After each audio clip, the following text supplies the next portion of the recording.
Good morning my dear students, welcome to K classes online. I am Kishan Babariya. तो आप अत्यारे chapter 8 में आप ऑलमोस्ट आप कम्प्लीट करवाना पूरा कम्प्लीट करी शकशुं। અને આપણે ચેપ્ટર 8 ની અંદર અત્યારે આપણે સુકોષ કેન્દ્રીય કોષ વિશે આપણે વાત કરીએ છીએ। આદિકોષ કેન્દ્રીય કોષ આપણે કમ્પ્લીટ કરી ચૂક્યા છીએ અને સુકોષ કેન્દ્રીય કોષની અંદર અત્યાર સુધીમાં આપણે કોષ દિવાલ, કોષ રસ પટલ, મધ્ય પટલ, પછી અર્ધ સ્વાયત્ત અંગિકા શું છે આપણે એના વિશે આપણે કમ્પ્લીટ કર્યા છીએ। પછી એના પછી આપણે શું જોયું હતું કે અંતઃપટલમય તંત્ર શું છે એના વિશે આપણે વાત કરી હતી। અંતઃપટલમય તંત્રની અંદર અંતઃકોષ રજા શું છે, પછી રસધાની શું છે, ગોલ્ગી પ્રસાધન શું છે અને આપણે લાઇસોસોમ શું છે આપણે એના વિશે આપણે વાત કરી હતી। આપણે લાસ્ટ લેક્ચરમાં આપણે વાત કરીએ તો લાસ્ટ લેક્ચરમાં આપણે રસધાની વિશે આપણે વાત કરી હતી, પછી આપણે રિબોઝોમ વિશે આપણે વાત કરી હતી। તો રિબોઝોમ વિશે આપણે થોડીક માહિતી મેળવી હતી અને આજના લેક્ચરમાં આપણે રિબોઝોમથી આપણે કન્ટિન્યુ આપણે કરવાનું છે। તો આપણે લાસ્ટ લેક્ચરમાં આપણે શું શું માહિતી મેળવી હતી પહેલાં આપણે એ જોઈ લઈએ અને પછી આપણે આગળ વધશું। Okay, clear? તો આપણે લાસ્ટ લેક્ચરમાં આપણે શું વાત કરી હતી તો આપણે લાસ્ટ લેક્ચરમાં આપણે સૌપ્રથમ રસધાની વિશે આપણે માહિતી મેળવી હતી। તો રસધાની છે શું પહેલાં આપણે એ વાત કરવાની છે। તો રસધાની શું છે? એક નાની નાની પુટિકાઓ છે અને વનસ્પતિની અંદર નાની નાની બધી પુટિકાઓ ભેગી મળી શું કરે? એક મોટી કેન્દ્રીય રસધાનીની રચના કરે। એને શું કહેવાય? વનસ્પતિમાં કેન્દ્રીય રસધાની જોવા મળે। જ્યારે પ્રાણી કોષની વાત કરવામાં આવે તો પ્રાણી કોષમાં તમને કેન્દ્રીય રસધાની જોવા તમને મળે નહીં। તો રસધાનીનું કાર્ય શું? તો કોષની અંદર જેટલો પણ કચરો ભેગો થાય છે, બધો કચરો છે એને એક જગ્યાએ એને ભેગું કરવું, તો એને જે જગ્યાએ ભેગું થાય એને શું કહેવામાં આવે? રસધાની કહેવામાં આવે। તો પ્રાણીકોષમાં વાત કરવામાં આવે તો પ્રાણીકોષમાં એકદમ નાની નાની પુટિકાઓ જેવી રસધાની તમને જોવા મળે। જ્યારે વનસ્પતિ કોષની વાત કરવામાં આવે તો વનસ્પતિ કોષમાં નાની નાની રસધાની ભેગી મળી એક મોટી તમને કેન્દ્રીય રસધાની તમને જોવા મળે। આપણે લાસ્ટ લેક્ચરમાં આપણે ડિસ્કશન કરેલું જ છે। તો તમને એક ફિગરમાં તમને સ્ક્રીન ઉપર તમને એક વનસ્પતિ કોષ તમે જોઈ શકો છો। તો તમને સ્ક્રીન ઉપર તમને વનસ્પતિ કોષ તમે જોઈ શકો છો। એની વચ્ચે તમે જુઓ એક આખી એક તમને રચના તમને જોવા મળે છે। આ શું છે? કેન્દ્રીય રસધાની શું છે? બરોબર છે, શું છે? કેન્દ્રીય રસધાની છે। પછી તમે અહીંયા તમે જોઈ શકો કોષ દિવાલ છે, આ કોષ રસ પટલ છે, આ હરિતકણ છે, આ ગોલ્ગી કાઈ છે, આ શું છે? આ કોષ કેન્દ્ર છે અને કોષ કેન્દ્રની વચ્ચે આ તમને નાની રચના જોવા મળે એને શું કહેવાય? કોષ કેન્દ્રિકા કહેવામાં આવે। શું કહેવામાં આવે? કોષ કેન્દ્રની અંદર એક નાની એવી રચના જોવા મળે એને શું કહેવાય? કોષ કેન્દ્રિકા। અને કોષ કેન્દ્રિકાનું મુખ્ય કાર્ય શું? તો રિબોઝોમનું નિર્માણ કરવાનું। તો રિબોઝોમનું નિર્માણ કઈ રીતે થાય? RNA plus protein, ribonucleic acid એટલે આરએનએ પ્લસ પ્રોટીન બંને જોડાઈ જાય એટલે રિબોઝોમનું નિર્માણ થાય। અને રિબોઝોમનું નિર્માણ ક્યાં થાય? તો કોષના કોષ કેન્દ્રિકામાં રિબોઝોમનું નિર્માણ થાય। આપણે લાસ્ટ લેક્ચરમાં આપણે ઓલરેડી આપણે આ પોઈન્ટ વિશે આપણે વાત કરી હતી। ક્લિયર? પછી તમને અહીં અંતઃકોષ રસ ઝાડ તમને જોવા મળે છે। પછી આપણે લાસ્ટ લેક્ચરમાં એ પણ આપણે વાત કરી હતી લાસ્ટ ટુ લાસ્ટ લેક્ચરમાં કે વનસ્પતિ કોષમાં તમને લાઇઝોઝોમ તમને જોવા ન મળે। તો લાઇઝોઝોમનું કાર્ય કોણ કરે? રસધાની કરે। આપણે એ પણ આપણે લાસ્ટ લેક્ચરમાં આપણે વાત કરી હતી। ક્લિયર? પછી આપણે શું જોયું હતું? આપણે આંકુચક રસધાની વિશે આપણે વાત કરી હતી। તો વનસ્પતિ આપણે આંકુચક રસધાની તમને અમીબા, પેરામીશિયમ જેવા પ્રજીવની અંદર તમને જોવા મળે। તો અમીબાની વાત કરવામાં આવે તો અમીબાની અંદર તમને આંકુચક રસધાની તમને જોવા મળે। આંકુચક એટલે શું? કે તમને સંકોચન વિકોચન જેવી તમને રસધાની તમને જોવા મળે એને શું કહેવાય? આંકુચક રસધાની તમને અમીબા અને પેરામીશિયમ બેયમાં તમને જોવા મળે। જ્યારે અન્નધાની, બરોબર છે, અન્નધાની એટલે શું થાય? કે જે અન્નનો ખોરાક સંગ્રહ કરે, ખોરાકનો સંગ્રહ કરે એ તમને સ્પેસિફિક તમને પેરામીશિયમની અંદર તમને જોવા મળે। જ્યારે તમે આ જોઈ શકો છો આ શું છે? શું છે? આંકુચક રસધાની છે। શું છે? આંકુચક રસધાની, બરોબર। આંકુચક એટલે શું? કે સંકોચન વિકોચન થાય એની અંદર કોઈ પણ પદાર્થ આવે તો શું થઈ જાય? વિકોચન થઈ જાય અને પદાર્થ નીકળી જાય તો શું થઈ જાય? સંકોચન થઈ જાય। તો તમને સંકોચન અને વિકોચન તમને આંકુચક રસધાનીની અંદર તમને જોવા મળે। ક્લિયર? પછી આપણે શું જોયું તો પછી આપણે રસધાની કમ્પ્લીટ કર્યું અને એના પછી આપણે રિબોઝોમ વિશે આપણે વાત કરી હતી. તો રિબોઝોમમાં આપણે શું જોયું હતું તો રિબોઝોમની અંદર આપણે જોયું હતું કે રિબોઝોમ છે એ તમને આદિકોષ કેન્દ્રીય કોષ, સુકોષ કેન્દ્રીય કોષ, વનસ્પતિ કોષ, પ્રાણી કોષ, ફૂગનો કોષ, કોઈ પણ પ્રકારનો કોષ હશે તમને બધી જ જગ્યાએ તમને રિબોઝોમ તમને જોવા મળશે. અને રિબોઝોમ છે તમને અસમાન બે પેટા એકમોનું બનેલું હોય, અસમાન બે પેટા એકમોનું બનેલું હોય. આપણે લાસ્ટ લેક્ચરમાં પણ ડિસ્કશન કરેલું હતું. આપણે જે આજના લેક્ચરમાં જે રિબોઝોમ વિશે આપણે ડિસ્કશન કરશું એ બધું જ આપણે ઓલરેડી આપણે ભણી ચૂક્યા છીએ, પરંતુ એ પોઈન્ટ અને આપણે રિબોઝોમ રિલેટેડ આપણે અહીંયા આવે છે એટલે આપણે એ પોઈન્ટને આપણે અહીંયા ફરીથી આપણે ડિસ્કશન કરવાનું છે. ઓલરેડી આપણે બધી જ માહિતી આપણે મેળવેલી છે અગાઉ. ક્લિયર? તો તમે જોઈ શકો છો બરોબર છે. આ શું છે? મોટો યુનિટ છે, મોટો એકમ છે, અને આ શું છે? નાનો એકમ. ક્લિયર? તો નાનો એકમ અને મોટો એકમ બે જોડાઈ જઈને એક રિબોઝોમની તમને રચના કરે. ક્લિયર? પછી તમે એક એનિમેશન લાસ્ટ લેક્ચરમાં આપણે જોયું હતું. તો એનિમેશનમાં તમને શું જોવા મળે છે? તો પહેલાં શું રિબોઝોમનો એક નાનો એક યુનિટ આવે બરોબર છે, એ મેસેન્જર આરએનએ જોડાય, પછી એના ઉપર ટીઆરએનએ આવે અને પછી મોટો યુનિટ આવે. નાનો યુનિટ છે બરોબર ક્યાં જોડાયેલું હોય તો મેસેન્જર આરએનએ જોડાયેલો હોય અને મોટો યુનિટ આવે. પછી મેસેન્જર આરએનએ છે માંથી રિબોઝોમ છે ને મેસેજને રીડ કરે અને એ પ્રમાણે એમિનો એસિડનું નિર્માણ કરે અને એમિનો એસિડની આખી શૃંખલા બનાવે. એને શું કહેવાય? પ્રોટીન તરીકે આપણે એને ઓળખવામાં આવે. તો એમિનો એસિડની જે નાની શૃંખલા છે એને આપણે એમિનો એસિડ જોડાઈ જઈને પ્રોટીનનું નિર્માણ કરે. આપણે લાસ્ટ લેક્ચરમાં આખું આપણે એનિમેશન આપણે ડિસ્કશન કરેલું હતું. ક્લિયર? તો આપણે નેક્સ્ટ પોઈન્ટ હવે જોવાનો છે રિબોઝોમ. તો રિબોઝોમ પહેલાં આપણે એનસીઆરટી પ્રમાણે જોઈ લઈએ. પહેલાં આપણે તે બહારના પોઈન્ટ આપણે ડિસ્કશન કર્યા હતા. હવે આપણે થોડાક આપણે એનસીઆરટી પ્રમાણે ડિસ્કશન કરી લઈએ અને એનસીઆરટી સિવાયના પોઈન્ટ શું છે એના ઉપર આપણે ડિસ્કશન કરશું. ક્લિયર? તો પહેલાં રિબોઝોમ આપણે પહેલાં તમારી ટેક્સ્ટ બુક પ્રમાણે આપણે પહેલાં ડિસ્કશન કરી લઈએ. તો શું કહે છે? જ્યોર્જ પેલેટ 1953માં બરોબર છે રિબોઝોમની શોધ ક્યારે થઈ? તો જ્યોર્જ પેલેટે બરોબર 1953માં કરી. બરોબર છે. કોણ કરી? જ્યોર્જ પેલેટે 1953માં રિબોઝોમની શોધ કરી. આપણે લાસ્ટ લેક્ચરમાં જે વૈજ્ઞાનિકોના નામ આપણે વાત કરી હતી એને રિબોઝોમની શોધ કરી, સૌપ્રથમ આને માહિતી મેળવી. એ ક્યારે માહિતી મેળવી? એને ઇલેક્ટ્રોન માઇક્રોસ્કોપમાં કોઈ જોયું નહોતું. આપણે લાસ્ટ લેક્ચરમાં શું કીધું હતું કે એને સૌપ્રથમ માહિતી જોઈ, પણ કઈ રીતે? તો એને અભિરંજન પદ્ધતિ અને આધારે બાયોકેમિકલ જૈવ રાસાયણિક પ્રક્રિયાને આધારે એને કંઈક એવું લાગ્યું કે આની અંદર કંઈક પ્રોટીન જેવી કંઈક રચના આવેલી છે. બરાબર? પણ એને ક્લિયર એવું કીધું નહોતું કે આ રિબોઝોમ છે, પરંતુ સૌપ્રથમ રિબોઝોમ વિશે માહિતી આપેલી કોણ હતી? જ્યોર્જ પેલેટે 1953માં. કઈ રીતે આપી? તો એને ઇલેક્ટ્રોન માઇક્રોસ્કોપનો ઉપયોગ કર્યો હતો.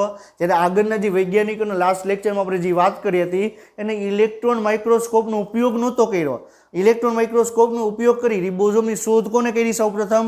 તો પેલેટે, જ્યોર્જ પેલેટ નામના વૈજ્ઞાનિકે 1953માં ઇલેક્ટ્રોન માઇક્રોસ્કોપની મદદથી એને રિબોઝોમની એને શોધ કરી. ક્લિયર? તો શું કહે છે કે ઇલેક્ટ્રોન માઇક્રોસ્કોપ દ્વારા સઘન કણિકામય સંરચનાને રિબોઝોમ સૌપ્રથમ નિહારી. બરાબર? ઇલેક્ટ્રોન માઇક્રોસ્કોપની અંદર સૌપ્રથમ નિહારનાર વ્યક્તિ કોણ હતા? જ્યોર્જ પેલેટ હતા. કોણ હતા? George palette. ક્લિયર? ક્યારે જોયું? 1953માં. ક્લિયર? તો એ રિબોન્યુક્લિક એસિડ અને પ્રોટીનનું બનેલી સંરચના છે. રિબોન્યુક્લિક એસિડ એટલે આરએનએ. શું? RNA, ribonucleic acid. હવે ડીએનએ કહે તો શું થાય? ડીએનએ એટલે ડીઓક્સી રિબોન્યુક્લિક એસિડ. બરોબર છે. આની આગળ ડીઓક્સી લગાડી દેવાનું. શું આવે? Deoxy ribonucleic acid. તો શું બની જાય? ડીએનએ બને. આરએનએ એટલે શું? Ribonucleic acid. બરોબર છે. એટલે ટૂંકમાં તમે રિબોઝોમ વિશે આપણે માહિતી એમ કહીએ તો રિબોઝોમ છે એ તમને આરએનએ અને પ્રોટીનની બનેલી સંરચના છે અને એનું નિર્માણ ક્યાં થાય? કોષ કેન્દ્રિકાની અંદર એનું તમને નિર્માણ તમને જોવા મળે. ક્લિયર? પછી શું કહે છે કે એની અંદર તમને કોઈ પણ પ્રકારની પટલથી ઘેરાયેલી હોતી નથી. એટલે આ પોઈન્ટ શું કહે છે? રિબોઝોમ છે એ કોષ પટલ વિહીન અંગિકા છે. શું કહે છે? રિબોઝોમ છે એ પટલ વિહીન અંગિકા છે. હવે આપણે લાસ્ટ લેક્ચરમાં શું કીધું હતું? રિબોઝોમ છે એ સૌથી નાનામાં નાની અંગિકા છે, પટલ વિહીન અંગિકા છે અને સૌથી વધારે પ્રમાણમાં કોષની અંદર જોવા મળતી અંગિકા પણ કઈ છે? રિબોઝોમ છે. સૌથી વધારે સૌથી નાની અને પટલવિહીન અંગિકા કઈ છે? રિબોઝોમ છે, યાદ રાખજો. ક્લિયર? તો રિબોઝોમની શોધ કોને કરી? જ્યોર્જ પેલેડે કરી. ઇલેક્ટ્રોન માઇક્રોસ્કોપનો ઉપયોગ કરીને એની શોધ કરવામાં આવી. તો રિબોઝોમ શેનું બનેલું છે? આરએનએ અને પ્રોટીનની બનેલી સંરચના છે. એનું નિર્માણ ક્યાં જોવા મળે? કોષ કેન્દ્રિકાની અંદર તમને એનું નિર્માણ તમને જોવા મળે. ક્લિયર? પછી શું કહે છે કે સુકોષ કેન્દ્રીય કોષમાં 80S પ્રકારના, જ્યારે આદિકોષ કેન્દ્રીય કોષમાં 70S પ્રકારના તમને રિબોઝોમ તમને જોવા મળે. ક્લિયર? આપણે આ પોઈન્ટ આપણે ડિસ્કશન ઓલરેડી કરેલો જ છે કે તમને આદિકોષ કેન્દ્રીય કોષની વાત કરવામાં આવે તો આદિકોષ કેન્દ્રીય કોષ છે તમને 70S પ્રકારના રિબોઝોમ જોવા મળે. સુકોષ કેન્દ્રીય કોષની અંદર તમને 80S પ્રકારના તમને રિબોઝોમ તમને જોવા મળે. ક્લિયર? હવે એસ એટલે શું? તો શેડબર્ગ યુનિટ. શું કહેવાય? શેડબર્ગ યુનિટ તરીકે આપણે ઓળખવામાં આવે. શું કહેવાય? શેડબર્ગ યુનિટ. એને અવસાદન ગુણાંક તરીકે આપણે એને ઓળખવામાં આવે. શું કહેવાય? અવસાદન ગુણાંક તરીકે આપણે ઓળખવામાં આવે. અવસાદન ગુણાંક, પ્રમાણ કયો અથવા ગુણાંક કયો, બે એક જ થયો. આ છે શું? અવસાદન ગુણાંક એટલે શું? તો આપણે સેન્ટ્રીફ્યુગેશન એક ટેકનિક આવે. સેન્ટ્રીફ્યુગેશનની અંદર શું હોય કે આપણે એક મશીન હોય, મશીનની અંદર એક ટ્યુબની અંદર આપણે પ્રવાહી ભરેલું હોય અને આપણે એને 4000 5000 એક સેકન્ડ 1 મિનિટની અંદર 4000 વખત ફરે, 5000 વખત ફરે, 10000 વખત ફરે એવું એક સાધન આવેલું હોય. એને સેન્ટ્રીફ્યુગેશન કહેવામાં આવે. સેન્ટ્રીફ્યુગેશન એટલે શું? 1 મિનિટની અંદર 4 થી આપણે જેટલું સેટ કર્યું હોય અથવા એની કેપેસિટી હોય એના ઉપર ડિપેન્ડ કરે. 4000 હોય તો 4000, 10000 હોય તો 10000, 10000નું હોય તો માની લો કે 10000નું છે તો એ મશીન છે 1 મિનિટમાં 10000 વખત ફરે તો એને શું કહેવાય? 10000 RPM તરીકે એને ઓળખવામાં આવે. તો એ મશીનની અંદર બરોબર છે એને સેન્ટ્રીફ્યુગેશન કહેવાય. તો એની અંદર જેટલા અણુ છે એ ઝડપથી નીચે બેસે એને અવસાદન કહેવામાં આવે. શું કહેવાય? અવસાદન કહેવામાં આવે. એટલે શું? કોઈ પણ અણુ છે જલ્દીથી જેટલું નીચે બેસે એ પ્રમાણે એનો અવસાદન ગુણાંક તરીકે આપણે ઓળખવામાં આવે. ક્લિયર? હવે આપણે એક પાણીનો એક મોટો જગ આપણે લઈએ અને એની અંદર આપણે ખાંડને આપણે એડ કરીએ તો જેટલી ઝડપથી ખાંડ એડ થશે જેટલી પછી બીજી એક બોટલ છે. હવે બીજી બોટલમાં પાણી લઈને એની અંદર આપણે મીઠું એડ કરીએ તો ખાંડ અને મીઠું બરોબર છે, બે શું છે? એક ઘન પદાર્થ છે. એકમાં તમે ખાંડ એડ કરી, હવે ઉપરથી તમે ખાંડ એડ કરો અને નીચે સુધી પહોંચે, અને એકમાં તમે મીઠું એડ કરો ને નીચે સુધી પહોંચે તો એ બે વચ્ચેનો જે સમય લાગે બરોબર છે એમાં વેરિએશન આવે. એને શું કહેવાય? અવસાદન ગુણાંક કહેવાય. કોણ ઝડપથી નીચે આવ્યું? ક્લિયર? કોણ ઝડપથી નીચે આવ્યું એને શું કહેવામાં આવે? અવસાદન ગુણાંક તરીકે આપણે ઓળખવામાં આવે. તો અવસાદન ગુણાંકને આધારે રિબોઝોમના તમને બે પ્રકાર તમને જોવા મળે. ક્યાં? એક 70S રિબોઝોમ અને બીજો કયો? 80S ribosome. 80S રિબોઝોમ છે તમને સુકોષ કેન્દ્રીય કોષની અંદર જોવા મળે, જ્યારે તમને 80S રિબોઝોમ છે 80S રિબોઝોમ સુકોષ કેન્દ્રીય કોષ અને 70S છે તમને આદિકોષ કેન્દ્રીય કોષની અંદર તમને જોવા મળે. ક્લિયર? તો અવસાદન ગુણાંક એટલે શું? કોઈ પણ પદાર્થ છે, લિક્વિડ છે, લિક્વિડની અંદર કોઈ પણ અણુ છે, કોઈ પણ એને અણુ છે એને કેટલું ઝડપથી નીચે આવે એને શું કહેવાય? અવસાદન ગુણાંક તરીકે આપણે ઓળખવામાં આવે. ક્લિયર? તો શેડબર્ગ એકમ અથવા શું કહેવાય એને? અવસાદન ગુણાંક તરીકે આપણે એને ઓળખવામાં આવે. ક્લિયર? 80S અને 70S. ક્લિયર? તો શું કહે છે? આડકતરી રીતે તમને કદ અને ઘનતાનું તમને માપ આપે. એટલે શું કહે છે? આપણે શું કીધું? કોઈ પણ કણ છે એ જેટલો ઝડપથી નીચે બેસશે એટલે એનું તમને ઘનતા તમે જુઓ, કદ તમે જુઓ તો કદ એનું હલકું હશે તો જ તમને નીચે તમને ઝડપથી તમને જોવા મળે. ક્લિયર? હવે એક 50 કિલો વ્યક્તિનો એક વ્યક્તિ છે અને બીજો એક 80 કિલોગ્રામનો એક વ્યક્તિ છે. હવે તમને બેયને એમ કહેવામાં આવે કે તમે 1 કિલોમીટર તમે દોડો તો તમે કોણ તમે ઝડપથી દોડી શકશે? તો જે 50 કિલોગ્રામ વજન ધરાવતો વ્યક્તિ છે એ તમે ઝડપથી દોડી શકશે. શું કામ? કારણ કે એનું દર છે, કદ છે એકદમ તમને હલકું જોવા મળે. તો જે હલકું હશે એ ઝડપથી નીચે બેસશે અને જેનું કદ છે વધારે હશે, ભાર વધારે હશે એ ધીમે ધીમે બેસશે. ક્લિયર? તો તમને આદકતરી રીતે કદ અને ઘનતાનું તમને માપ તમને કહી શકો. અને એની અંદર તમે 70S અને 80S રિબોઝોમ છે એના બે પેટા એકમનું બનેલું છે. શું કે છે? જે આપણે વાત કરી કે આદિકોષ કેન્દ્રીય કોષમાં 70S અને સુકોષ કેન્દ્રીય કોષમાં 80S રિબોઝોમ છે એના 2 પેટા એકમોનું બનેલું છે. બસ આટલી જ વાત એનસીઈઆરટી તમારી ટેક્સ્ટબુકમાં વાત કરી છે. હવે ક્યાં 2 પેટા એકમ છે એની વાત કરી નથી, પણ એની વાત તમારે 12th સ્ટાન્ડર્ડમાં તમારે આવે છે. તો આપણે એનો પોર્શન આપણે કન્ટિન્યુ આપણે અહીંયા જ કરીએ અને જે થોડો પોઈન્ટ આપણે છે એ બહારનું આપણે લઈએ અને તમારી રિબોઝોમ તમારે જે ક્લિયર આપણે કરીએ. અમુક રિબોઝોમનો અમુક કોન્સેપ્ટ છે એ આપણે ક્લિયર કરવાનો છે. Okay, clear? તો આપણે રિબોઝોમ આપણે એનસીઈઆરટી પ્રમાણે આપણે જોયું. તો હવે આપણે એનસીઈઆરટી પોઈન્ટ છે એના સિવાયના પોઈન્ટ વિશે આપણે ડિસ્કશન કરવાનું છે. તો આપણે એનસીઈઆરટીમાં શું કીધું, શોધ કોને કરવામાં આવી, શેનું બનેલું છે, કઈ બરોબર છે, પછી એના 2 કયા એકમ છે, આદિકોષ કેન્દ્રીય કોષમાં શું જોવા મળે, સુકોષ કેન્દ્રીય કોષમાં શું જોવા મળે, એસ એટલે શું એના વિશે માહિતી આપી. ક્લિયર? આપણે ડિટેલમાં થોડીક માહિતી આપણે મેળવવાની છે. તો હવે શું કે છે, રિબોઝોમ એ એન્જિન છે જે કોષ દ્વારા પ્રોટીન સંશ્લેષણ માટે વપરાય છે. હવે આ પોઈન્ટ શું કહેવા માંગે છે, હવે આપણે ગાડી આપણે હોય, 2 વ્હીલર હોય કે 4 વ્હીલર હોય, એ આપણે ચલાવવી હોય તો એન્જિન હશે તો જ ગાડી 2 વ્હીલર હશે, 4 વ્હીલર હશે એ ચાલશે. તો એવી જ રીતે આપણે કોષને ચલાવવો હોય, કોષને આપણે કાર્યરત રાખવો હોય તો શું કરવું પડે, એમાં પ્રોટીનની રિક્વાયરમેન્ટ હોય, પ્રોટીનની તમારે જરૂર પડે.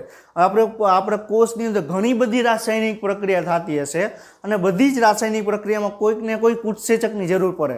અને તમે ઉત્સેચકો શેના બનેલા હોય, બધા જ ઉત્સેચકો પ્રોટીનના બનેલા હોય. તો પ્રોટીનનું નિર્માણ થવું જરૂરી છે. કોષની અંદર પ્રોટીનનું નિર્માણ થવું જરૂરી છે. તો પ્રોટીનનું નિર્માણ કોણ કરે, રિબોઝોમ કરે. યાદ રાખજો, મેં તમને વાત કરી હતી ને કે રિબોઝોમ છે એ પ્રોટીનનું તમને નિર્માણ કરે. અને રિબોઝોમનું નિર્માણ ક્યાં થાય, કોષ કેન્દ્રિકાની અંદર તમને એનું નિર્માણ તમને થાય, જ્યારે રિબોઝોમની અંદર પ્રોટીનનું નિર્માણ થાય. ક્લિયર? તો આપણે એટલે અહીંયા પોઈન્ટ શું કહે છે, રિબોઝોમ છે એ કોષનું એન્જિન છે. આપણે 2 વ્હીલરની અંદર જે રીતે એન્જિન હોય એવી રીતે કોષમાં સૌથી વધારે પ્રમાણમાં પ્રોટીનની જરૂર પડે અને પ્રોટીનનું નિર્માણ કોણ કરે, રિબોઝોમ કરે. એટલે એના માટે આપણે રિબોઝોમ છે એને આપણે કોષનું આપણે એન્જિન તરીકે આપણે ઓળખીએ છીએ. ક્લિયર? પછી શું કહે છે કે આ કોષોના સાર્વત્રિક ઘટકો છે. શું કહે છે, જે રિબોઝોમ છે કોષના સાર્વત્રિક ઘટકો એટલે શું, કે તમને આદિકોષ કેન્દ્રીય કોષ હોય, સુકોષ કેન્દ્રીય કોષ હોય, વનસ્પતિ હોય, પ્રાણી હોય કે ફૂગ, કોઈ પણ પ્રકારનો કોષ હશે એની અંદર તમને રિબોઝોમ તમને જોવા મળશે. ક્લિયર? પછી શું કહે છે કે આદિકોષ કેન્દ્રીય કોષમાં રિબોઝોમ છે તમને કોષ રસમાં તમને મુક્ત હોય. એટલે શું કહે છે કે આદિકોષ કેન્દ્રીય કોષ, માની લો કે આદિકોષ કેન્દ્રીય કોષ છે તો એમાં તમને રિબોઝોમ છે તમને કોષ રસમાં તમને આવી રીતે તમને મુક્ત સ્વરૂપે તમને જોવા મળે. ક્લિયર? આદિકોષ કેન્દ્રીય કોષના કોષ રસમાં રિબોઝોમ તમને મુક્ત સ્વરૂપે તમને જોવા મળે. જ્યારે સુકોષ કેન્દ્રીય કોષની વાત કરવામાં આવે તો સુકોષ કેન્દ્રીય કોષમાં તમને આપણે આ ER છે, બરોબર છે, શું છે આપણે ER માની લઈએ તો અહીંયા તમને જોવા મળે અને કોષ રસ 2 જગ્યાએ તમને જોવા મળે. ક્લિયર? તો શું કહે છે, સુકોષ કેન્દ્રીય કોષમાં રાઇબોઝોમ એટલે રિબોઝોમ છે કોષ રસમાં ક્યાંક તો મુક્ત હોય અથવા ER એટલે કે શું કે ER એટલે શું કે અંતઃકોષ રજાની સપાટી ઉપર તમને જોવા મળે. એટલે આ પોઈન્ટ યાદ રાખજો. આદિકોષ કેન્દ્રીય કોષની વાત કરવામાં આવે તો આદિકોષ કેન્દ્રીય કોષમાં તમને 70S પ્રકારનો રિબોઝોમ જોવા મળે અને એની અંદર તમને કોષ રસમાં તમને મુક્ત સ્વરૂપે આમ તરતા હોય. આપણે કોઈ પણ પ્રાણી હોય, જે દરિયાઈ પ્રાણી છે, જે નદીમાં જે વસ્તુ જે પ્રાણી છે, જે રીતે આપણે નદીની કે તળાવની અંદર જે રીતે આ બતક હોય, બરોબર છે, તો જે રીતે પાણીની સપાટી ઉપર તરતું હોય એવી જ રીતે રિબોઝોમ છે એ કોષના કોષ રસમાં તમને તરતું તમને જોવા મળે. ક્લિયર? અને સુકોષ કેન્દ્રીય કોષની વાત કરવામાં આવે તો એ અંતઃકોષ રજાની સપાટી ઉપર આમ ચોટેલું હોય અથવા એ કોષ રસમાં તમને મુક્ત સ્વરૂપે તમને જોવા મળે. ક્લિયર? પછી આપણે શું વાત કરી કે રિબોઝોમ છે એ તમને 2 પ્રકારના તમને જોવા મળે. સુકોષ કેન્દ્રીય કોષની અંદર તમને રિબોઝોમ છે તમને 80S પ્રકારનું જોવા મળે. આદિકોષ કેન્દ્રીય કોષની અંદર તમને 70S પ્રકારનું રિબોઝોમ જોવા મળે. તો આપણે સૌપ્રથમ આપણે 80S રિબોઝોમ છે એના વિશે આપણે માહિતી મેળવી લઈએ. તો 80S છે એટલે હમણાં આપણે શું કીધું કે સુકોષ કેન્દ્રીય કોષના કોષ રસમાં હાજર હોય અથવા એ કોષ જે અંતઃકોષ રજા છે એની સપાટી ઉપર એ ચોટેલા હોય. ક્લિયર? પછી શું કહે છે, 2 અસમાન પેટા એકમોનું બનેલું હોય. શું કહે છે, આપણે જે 80S રિબોઝોમ છે એ બે અસમાન પેટા એકમોનું બનેલું છે. હવે તમને MCQ તમને એવી રીતે તમને પૂછે, તમે ખાલી એટલું ગોખીને ગયા, તમે એટલું યાદ રાખીને ગયા કે રિબોઝોમ છે બે પેટા એકમોનું બનેલું, રિબોઝોમ બે પેટા એકમોનું બનેલું. હવે તમને એમ પૂછે રિબોઝોમ શેનું બનેલું, હવે તમને એમ પ્રશ્ન પૂછે બે પેટા એકમોનું બનેલું, બીજો ઓપ્શન આપ્યો બે સમાન પેટા એકમોનું બનેલું, સી ઓપ્શન આપ્યો બે અસમાન પેટા એકમોનું બનેલું. હવે તમે ખાલી એટલું વાંચીને ગયો બે એકમ, બરોબર, તો તમે પેલો એ ઓપ્શન તમે સિલેક્ટ કરીને આવો. પણ તમારે ખરેખર તમારે આખું ક્વેશ્ચન વાંચવાનું આવે, સમજવાનું આવે, અને 4 ઓપ્શન વાંચ્યા પછી તમારે જે સાચો આન્સર હોય તમારે ટીક કરવાનો આવે. તો તમે રિબોઝોમ છે એ તમને બે અસમાન પેટા એકમોનું બનેલું, એક વસ્તુ યાદ રાખજો, રિબોઝોમ છે એ બે અસમાન પેટા એકમોનું બનેલું હોય. ક્યાં હોય? રિબોઝોમ છે 60S, બરોબર છે, અને બીજું કેવું હોય 40S. સુકોષ કેન્દ્રીય કોષની વાત કરવામાં આવે તો 60S બરોબર મોટો એકમ, અને જે 40S છે નાનો એકમ છે, એ બે એકબીજા જ્યારે જોડાય અને Mg+2 દ્વારા જોડે, કોણ? Mg+2 આયન છે એના દ્વારા બે પેટા એકમો જોડાયેલા હોય. ક્લિયર? તો શું કહે છે? મોટું પેટા એકમ છે 60S, નાનું પેટા એકમ છે 40S નું તમને જોવા મળે. બંને પેટા એકમ છે Mg+ આયનની સહાયથી તમને જોડાયેલા હોય. ક્લિયર? હવે આપણે શું કીધું કે મોટો એકમ હોય, નાનો એકમ હોય, બંને Mg+2 દ્વારા જોડાયેલા હોય. હવે આપણે શું વાત કરી હતી કે અમુક રિબોઝોમ છે એ તમને અંતઃકોષ રજાની સપાટી ઉપર જોડાયેલા હોય. તો આપણે ઓલરેડી આપણે એ પોઈન્ટ પણ ડિસ્કશન કરેલો છે કે અંતઃકોષ રજાની સપાટી ઉપર જે રિબોઝોમ જોડાય એ રિબોઝોમ કયા એકમથી જોડાયેલું હોય? તો એ મોટો પેટા એકમ છે એના દ્વારા જોડાયેલું હોય. અને કોના દ્વારા જોડાયેલું હોય? રિબોફોરિન નામનું ગ્લાયકોપ્રોટીન છે એના દ્વારા અંતઃકોષ રજાની સપાટી ઉપર રિબોઝોમનો મોટો પેટા એકમ જોડાયેલો હોય. આપણે આ પોઈન્ટ ઓલરેડી આપણે ડિસ્કશન કરેલો જ છે. એટલે આ બધું છે એકબીજા જોડે આમ કનેક્ટિંગ લિંક વાળું છે. તમે એક વસ્તુ યાદ રહેશે તો તમને બીજી વસ્તુ તમને ઇઝીલી યાદ રહેશે. ક્લિયર? આપણે શું કીધું કે અંતઃકોષ ઝાર છે તેમાં રિબોઝોમ છે તમને મોટો પેટા એકમ જોડાયેલો હોય, ના નાનો એકમ ના કોના દ્વારા જોડાયેલો? રિબોફોરિન દ્વારા જોડાયેલા. રિબોફોરિનના કેટલા પ્રકાર છે? રિબોફોરિન 1 અને રિબોફોરિન 2.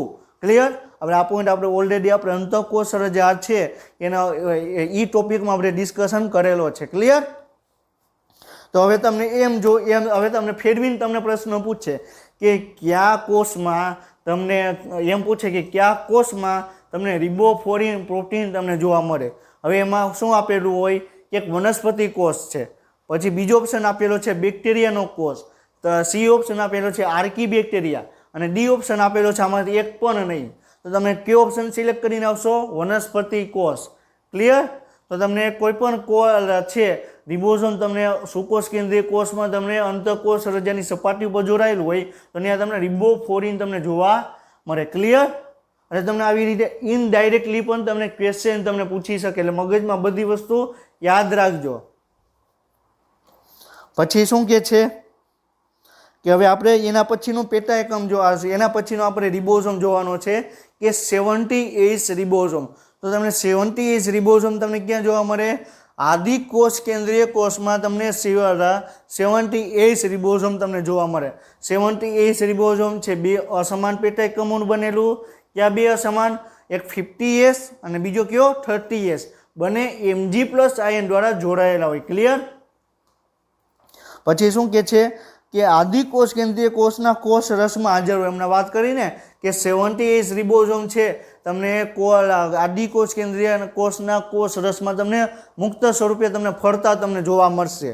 પછી શું કીધું છે આપણે? પછી એ પણ વાત કરી હતી કે આપણે ઓટોનોમસ અંગિકા વિશે આપણે વાત કરી હતી કે અર્ધ સ્વાયત્ત અંગિકા વિશે આપણે વાત કરી હતી. એની અંદર આપણે શું જોયું કે હરિતકણ અને કણાભ સૂત્રોમાં તમને DNA તમને જોવા મળે, અને એની અંદર જે રિબોઝોમ છે તમને આદિકોષ કેન્દ્રીય કોષના રિબોઝોમ જેવું હોય. તો તમને હરિતકણ અને આપણે કણાભ સૂત્રોની વાત કરવામાં આવે તો બેમાં તમને 70S રિબોઝોમ તમને જોવા મળે. ક્લિયર? હવે તમને પ્રશ્ન એમ પૂછે કે નીચેની કઈ અંગિકામાં તમને રિબોફોરિન તમને જોવા મળે? હવે તમને પ્રશ્ન એમ પૂછે કે નીચેની કઈ અંગિકામાં તમને રિબોફોરિન તમને જોવા મળે? તો નીચે ઓપ્શન આપેલો હરિતકણ, બીજો ઓપ્શન આપેલો કણાભ સૂત્રો, કોષનું કોષરસ, અને ત્રીજો ડી ઓપ્શન આપેલો હોય કે તમને અંતઃકોષ રસજાળ, તો અંતઃકોષ રસજાળની સપાટી ઉપર હોય એટલે તમને રિબોફ્લોરિન છે એ તમને ગ્લાયકોપ્રોટીન તમને તમને જોવા મળે. તમને હરિતકણમાં તમને જોવા નહીં મળે, કણાભ સૂત્રોમાં તમને જોવા નહીં મળે, કોષના કોષ રસમાં પણ તમને જોવા નહીં મળે. ક્લિયર? પછી શું કે છે કે હરિતકણ અને કણાભ સૂત્રો બંને આધારકમાં તમને જોવા મળે. ક્લિયર? પછી શું કે બે અસમાન પેટા એકમોનું બનેલું હોય. બે અસમાન પેટા એકમ, મોટો પેટા એકમ કયો છે 50s અને નાનો પેટા એકમ છે 30s. ક્લિયર? તો બે અસમાન પેટા એકમોનું બનેલું હોય અને બંને અસમાન પેટા એકમો Mg+ion થી જોડાયેલા હોય. ક્લિયર? આપણે શું કીધું અત્યાર સુધીમાં? આપણે રિબોઝોમ વિશે આપણે માહિતી મેળવી, રિબોઝોમ વિશે આપણે સ્ટડી કર્યું, આપણે 80s રિબોઝોમ શું છે, 70s રિબોઝોમ શું છે એના વિશે આપણે માહિતી મેળવી.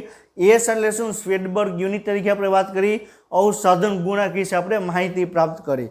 આપણે અહીં રિબોઝોમ આપણે કમ્પ્લીટ થાય છે.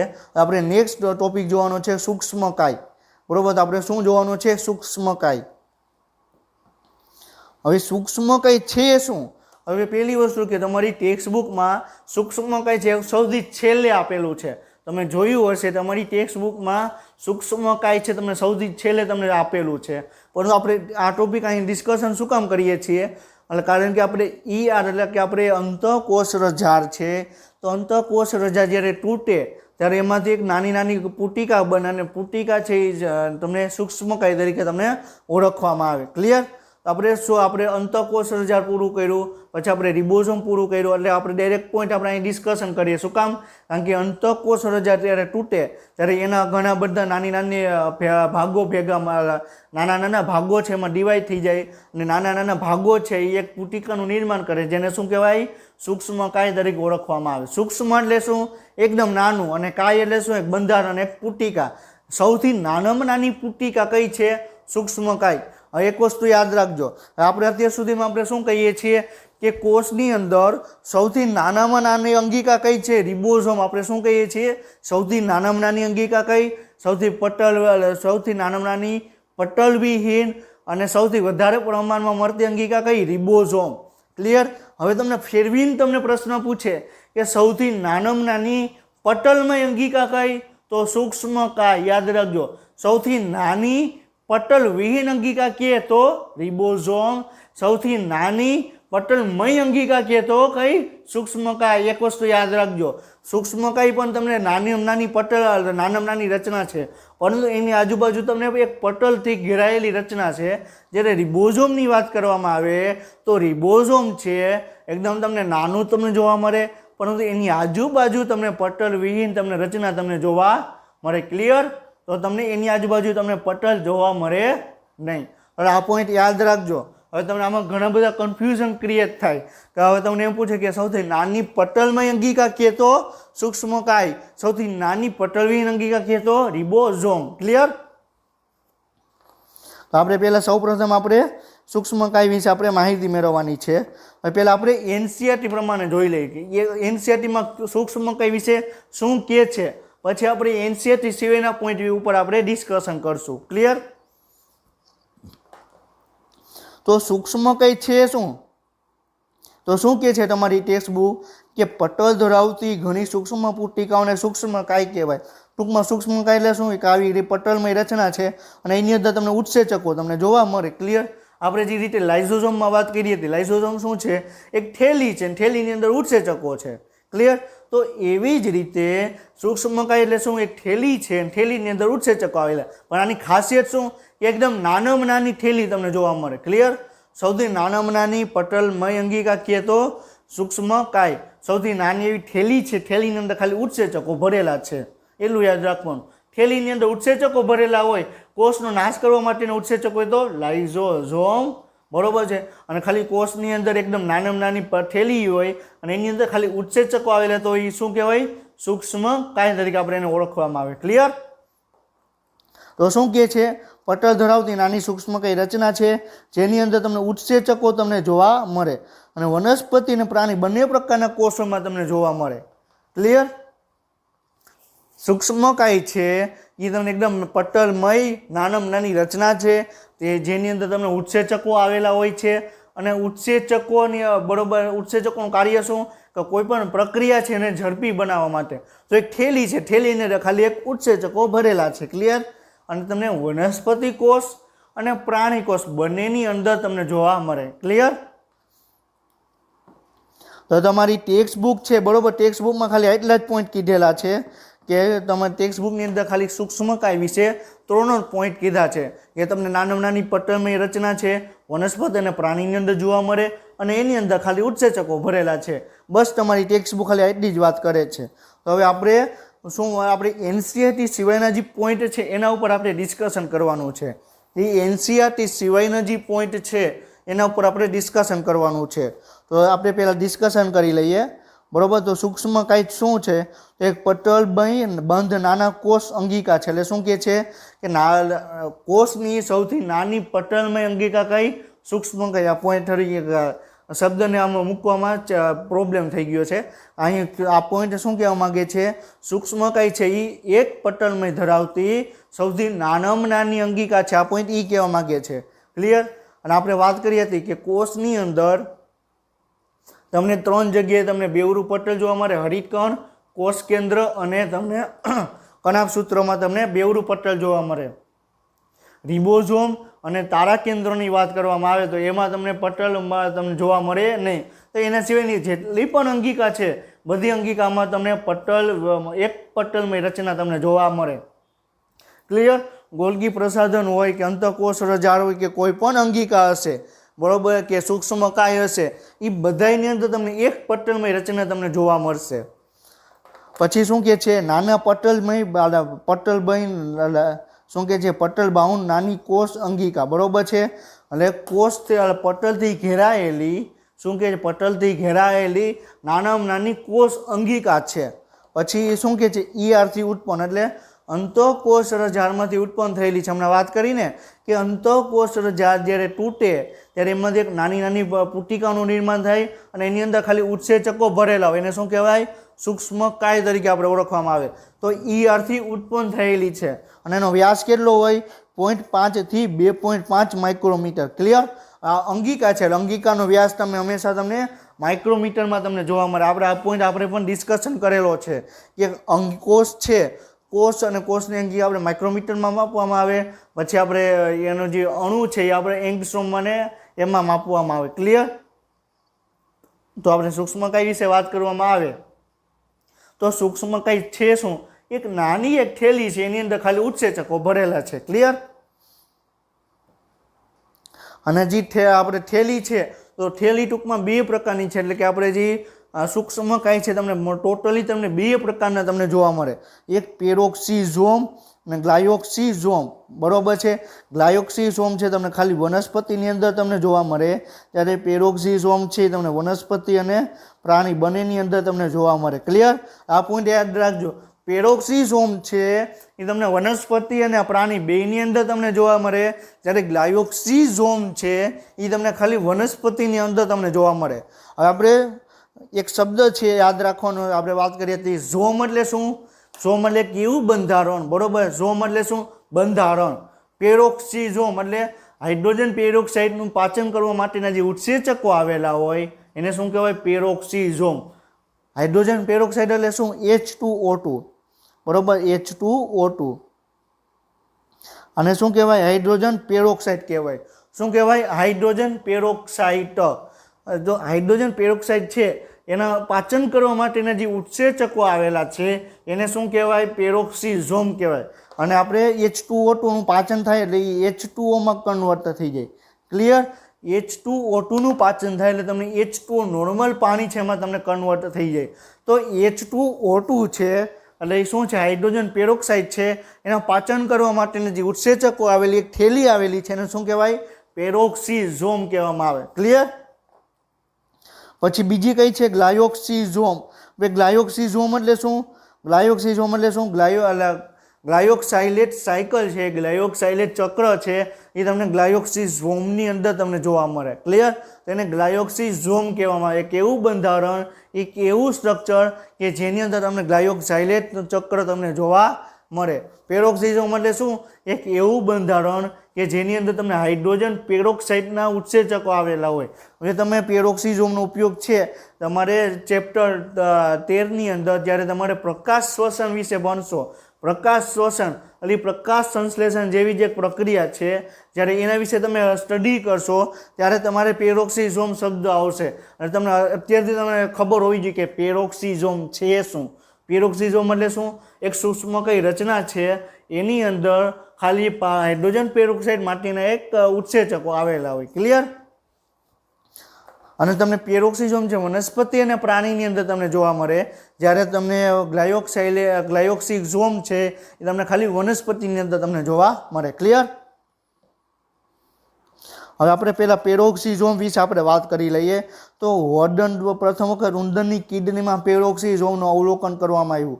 હોર્ડીને નામનો વૈજ્ઞાનિક છે, એને ઉંદરની જે કિડની છે, ઉંદરનું જે મૂત્રપિંડ છે એની અંદર સૌપ્રથમ પેરોક્સિઝોમનું તમને અવલોકન કરવામાં આવ્યું. હવે તમને એમ પૂછે કે સૌપ્રથમ પેરોક્સિઝોમનું અવલોકન ક્યાં જોવામાં આવ્યું? ઉંદરની અંદર. હવે તમને ઉંદર ઓપ્શન નો આપેલો હોય, વનસ્પતિ, પ્રાણી, ફૂગ એવું અને બેક્ટેરિયા એવી રીતે ઓપ્શન આપેલો હોય, તો તમારે શું સિલેક્ટ કરવાનું? પ્રાણીની અંદર. ક્લિયર?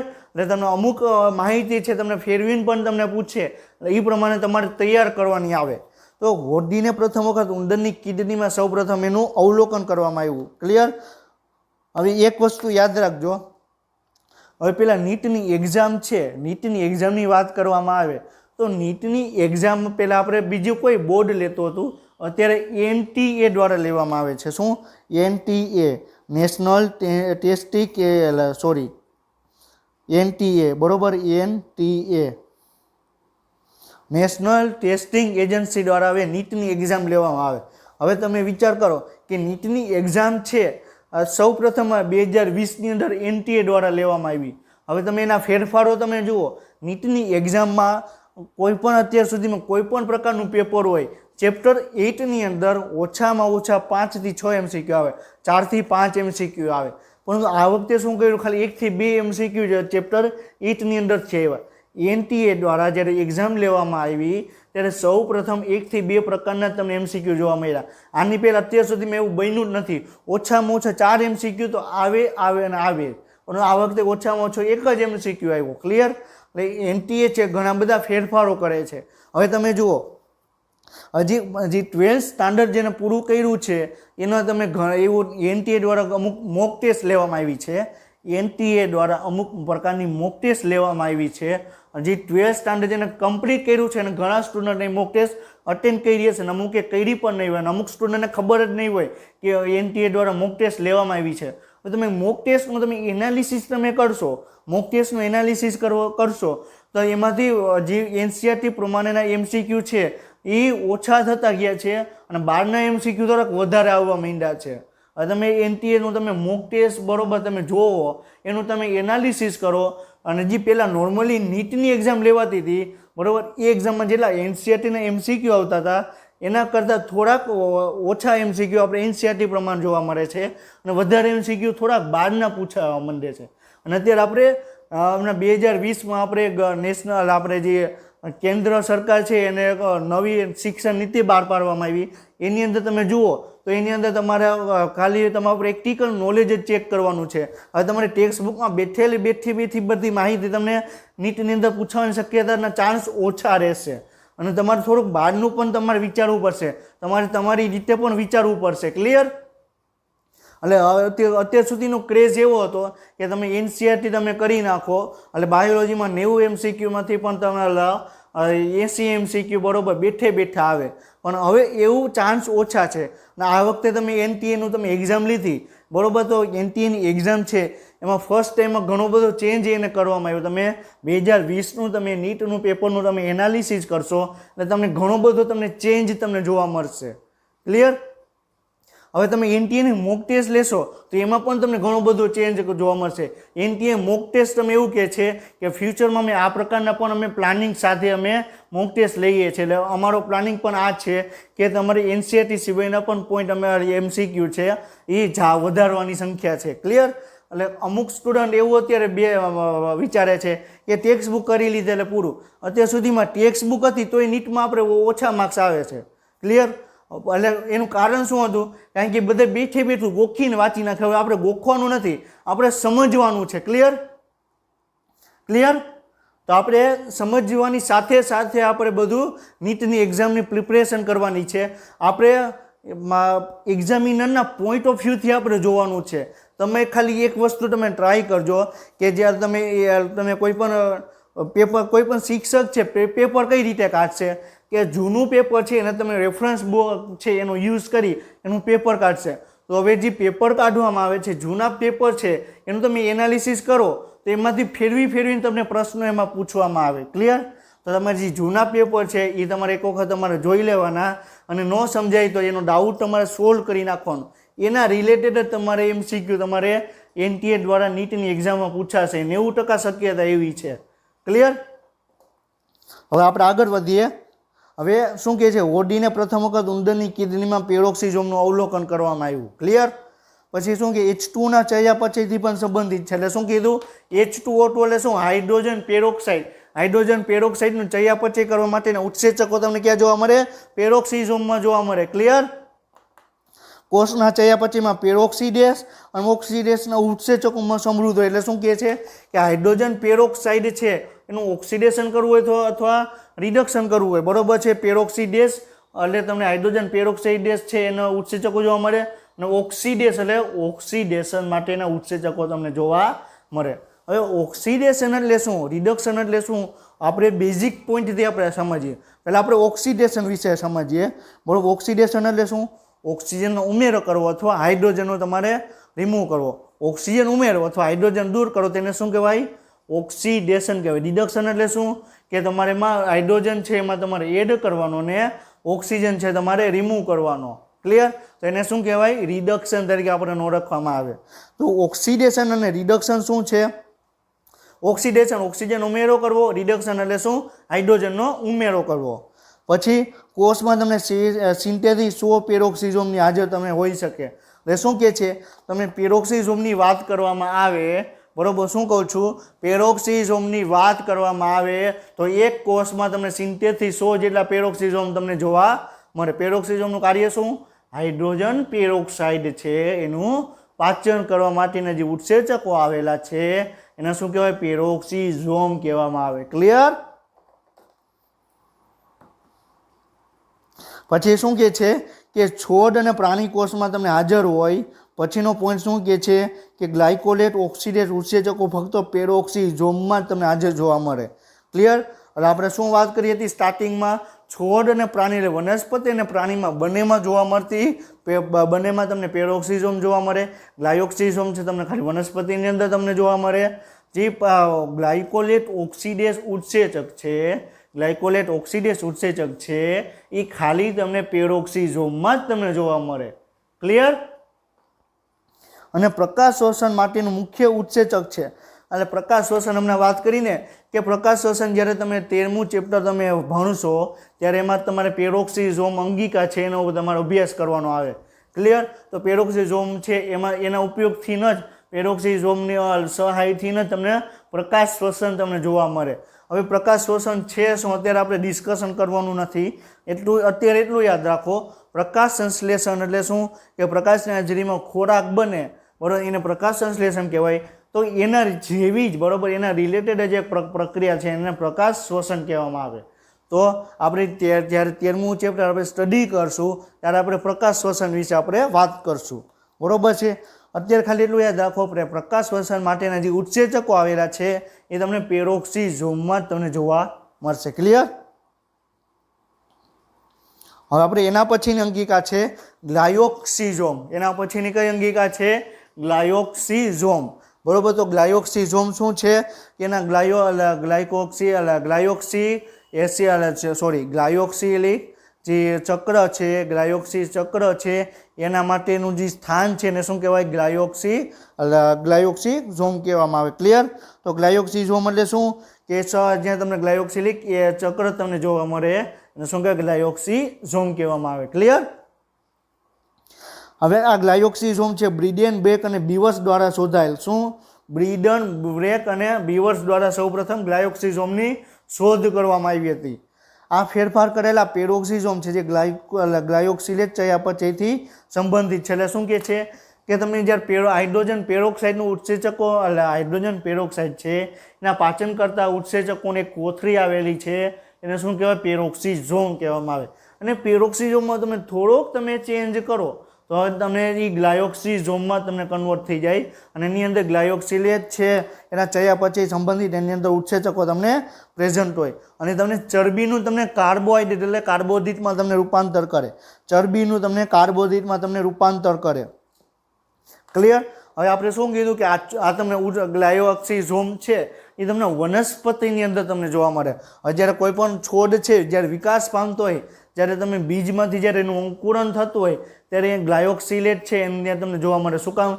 કારણ કે બીજ છે ને ઉત્પન્ન કરવા માટે એને ઉત્પન્ન થવું હોય તો એના માટે એને ઉર્જાની જરૂર પડે અને ઉર્જા એને ક્યાંથી મળે? જ્યારે ફેટ ભરેલા હોય એની અંદર ચરબી હોય, ચરબીનું જ્યારે કાર્બોદિતમાં રૂપાંતર થાય અને કાર્બોદિતનો ઉર્જા તરીકે ઉપયોગ કરી અને છોડનો બીજ છે એનો વિકાસ તમને થાય. તો જે ગ્લાયોક્સિલેટ સાયકલ છે, ગ્લાયોક્સિલેટ ચક્ર છે એ તમને મુખ્યત્વે તમને બીજ અંકુરણમાં તમને જોવા મળે. ક્લિયર? હવે શું કહે છે કે તમને ગ્લાયોક્સિઝોમ છે ફક્ત તમને છોડના કોષોમાં તમને જોવા મળે. હમણાં વાત કરીને કે પેરોક્સિઝોમ છે વનસ્પતિ અને પ્રાણી બંનેમાં તમને જોવા મળે જ્યારે ગ્લાયોક્સિઝોમ છે તમને ખાલી વનસ્પતિ કોષની અંદર જ તમને જોવા મળે. ક્લિયર? આ ગ્રાઉન્ડ અખરોટ બરોબર છે એરંડા અને સોયાબીન જેવા ફેટી બીજમાં તમને વિપુલ પ્રમાણમાં જોવા મળે. શું કામ? એ બીજમાં તમને જોવા મળે કારણ કે એ બીજ છે બીજને જ્યારે બીજાંકુરણ કરવું હોય ત્યારે એ ચરબીનું કાર્બોદિતમાં રૂપાંતર કરે ને ચરબીનું કાર્બોદિતમાં રૂપાંતર કરે એના માટે ગ્લાયોક્સિલેટ ચક્રની જરૂર પડે. ક્લિયર? તો તમને એની અંદર તમને વિપુલ પ્રમાણમાં તમને ગ્લાયોક્સિઝોમ તમને જોવા મળે. ક્લિયર? હવે આપણે નેક્સ્ટ પોઈન્ટ છે કોષરસ કંકાલ. બરોબર છે, પણ આપણે કોષરસ કંકાલ શું છે આપણે નેક્સ્ટ લેક્ચરમાં આપણે ડિસ્કશન કરશું. નેક્સ્ટ મંડે આપણે ડિસ્કશન કરશું. તો આપણે આજે શું જોયું? તો આપણે આજે રિબોઝોમ વિશે આપણે એનસીઈઆરટી પ્રમાણે જોયું. રિબોઝોમના આપણે એનસીઈઆરટી સિવાયના પોઈન્ટ વિશે આપણે ડિસ્કશન કર્યું અને એના પછી સૂક્ષ્મકાય વિશે આપણે ડિસ્કશન કર્યું. હવે રિબોઝોમ અને સૂક્ષ્મકાયમાં એક વસ્તુ યાદ રાખજો કે રિબોઝોમ એ કોષની સૌથી નાનામાં નાની પટલવિહીન અને બધા જ કોષોમાં જોવા મળતી અંગિકા છે. અને જ્યારે તમને આપણે સૂક્ષ્મકાયની વાત કરવામાં આવે તો સૌથી નાનામાં નાની પટલમય અંગિકા કઈ તો સૂક્ષ્મકાય, સૌથી નાનામાં નાની પટલવિહીન અંગિકા કે તો રિબોઝોમ. અને એ વસ્તુ યાદ રાખજો, રિબોઝોમ નાનામાં નાની પટલવિહીન અંગિકા. આપણે સૂક્ષ્મકાયની વાત કરવામાં આવે તો સૌથી નાનામાં નાની પટલમય અંગિકા કઈ તો સૂક્ષ્મકાય. આપણે આજે રિબોઝોમ અને સૂક્ષ્મકાય વિશે આપણે વાત કમ્પ્લીટ કરી અને નેક્સ્ટ લેક્ચરમાં આપણે કોષરસ કંકાલ શું છે એના વિશે આપણે ડિસ્કશન કરશું. તો આપણે આજનો લેક્ચર આપણે અહીં કમ્પ્લીટ કરીએ છીએ અને નેક્સ્ટ લેક્ચર સુધી તમે વાંચતા રહીએ.